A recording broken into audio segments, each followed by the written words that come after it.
What is up, obscure mic people?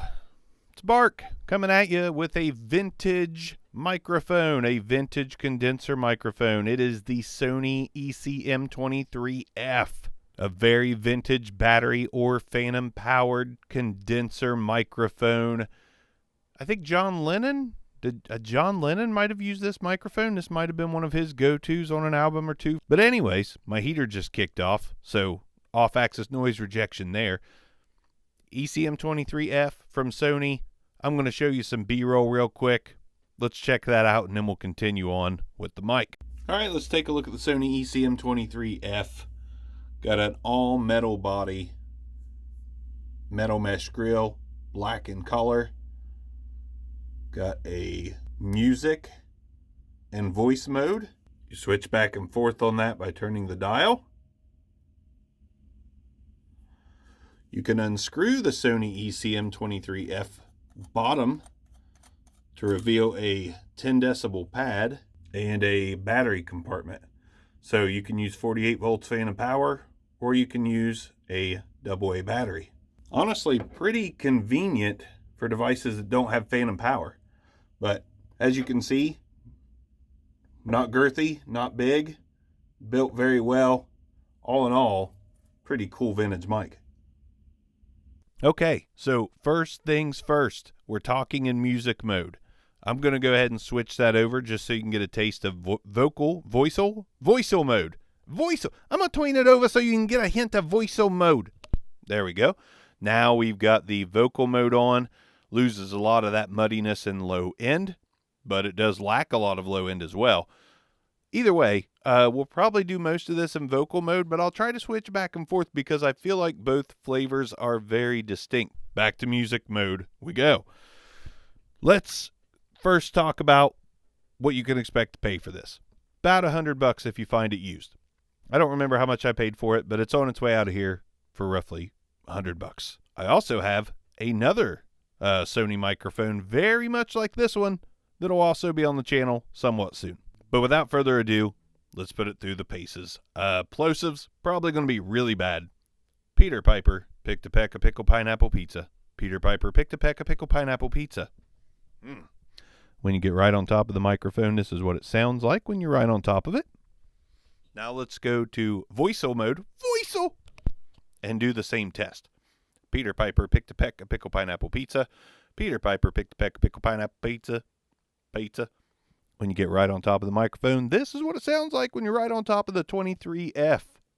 Yes. Let's do some off-axis rejection.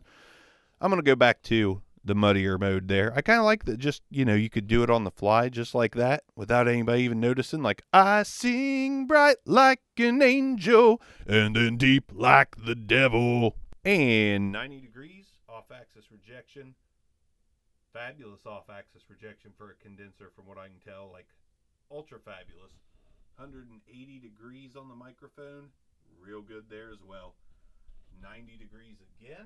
And then slowly back around to the front of the microphone. That is good. That is some of the best condenser off-axis rejection I've heard in quite some time. Let's do the same thing in Voicel Mode. All right, we're going to do it again. Off-axis rejection, 90 degrees there. And that is actually just a few dB better. 180 degrees there. Maybe a couple, maybe 1-2 dB better. 90 degrees again. Or I could just be talking a little bit softer. Who knows? It's hard to tell. Let's go from Voicel back over to music mode. Yes, that is nice. Let's also do some handling noise. I don't believe this was meant to be handled, but we'll do it anyways. We need to do it without the keyboard in a way, honestly. Voicel. Also got a little treat for you. This video is the first video I'm doing on the Behringer Ultra Voice UV1. So that means we've got processing back. Sold the Rodecaster Pro, just kind of got sick of it. The pandemic killed one of my podcasts that was a 3-man live show. Now I've got one 2-man live show and one 2-man over the internet show. But it just didn't seem worth keeping the Rodecaster Pro. It just didn't seem worth it. So Ultra Voice UV1 might be the device for the foreseeable future. And since we're using it, let's start on some processing and see what we get. We're on music mode, of course. I'm going to turn processing on in 3, 2, 1. Now I've got processing on with the Sony ECM23F, and this is what it sounds like with a little bit of light compression, a little bit of de-esser, a tiny bit of low frequency detail and high frequency detail, just a couple dB on the low end and top end, both just to get a kind of a sizzly, just a less dull sound. And then there is an expander and a gate on just barely, just a little bit, just for voice settings. I noticed that before turning processing on, the de-esser was pretty rough. I'm going to go ahead and up that just a little bit because I can still hear the S's kind of, and then S's. I can almost cut them all the way off. Look at this. S's. But it's got a strong de-esser on it if you want to use it like that. Let's go ahead and turn it into Voicel mode. That might be a new thing. Sorry if it's annoying. It's just, is what it is there on the Voicel. Okay. Now we're on Voicel mode, and this is what the microphone sounds like. And we can also give that a little bit of low end there. Turn that low frequency detail up. I'm telling you, the low frequency and high frequency are magic. I'm not saying this sounds that great. I think it's still sizzly, but you can change the tone quite a bit. Let's go ahead and go back to unprocessed. Now we're back to unprocessed, which is smoother and a little more natural, but it is also still a little bit dull. I'm going to try it again. 3, 2, 1. Now we got processing on, and yeah, there's just something just a tad bit off there. Turn the gain out bit up just a little, and maybe the high frequency down just a touch, and the low frequency down just a touch, and the compressor down just a touch there. We don't need much compression on that at all, really. There we go. Just very light compression. I don't love the way it sounds, actually. It'll take some experimenting to figure this Behringer unit out. All right, so now we're processing. We're bypassing the processing, which is great about the UV1. A one-click processing bypass, very helpful.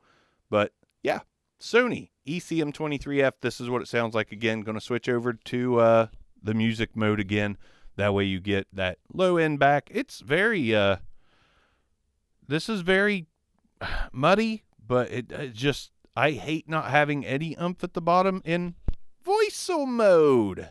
There's just not a whole lot of oomph there, but that could be, that could be just the setup too. Maybe it sounds better on the video. Who knows? It's hard to tell. But to me, it was lacking a lot in that vocal mode. But that is what vintage vocals sounded like. There wasn't a lot of bass to the voices in a lot of those recordings. So anyways, just wanted to show you a vintage condenser microphone, and I think we've done that. Overall, it's a pretty cool mic because you do have the battery in there. You don't need phantom power, so this is something I could plug onto my Tascam DR10X and just roll all day long, condenser style. ECM23F is out. Bark is out. See you guys on the next one, which will probably be, I don't know, maybe the Behringer UV1 video comes out before this one. Who knows? I'll see you next time. Regardless, peace out.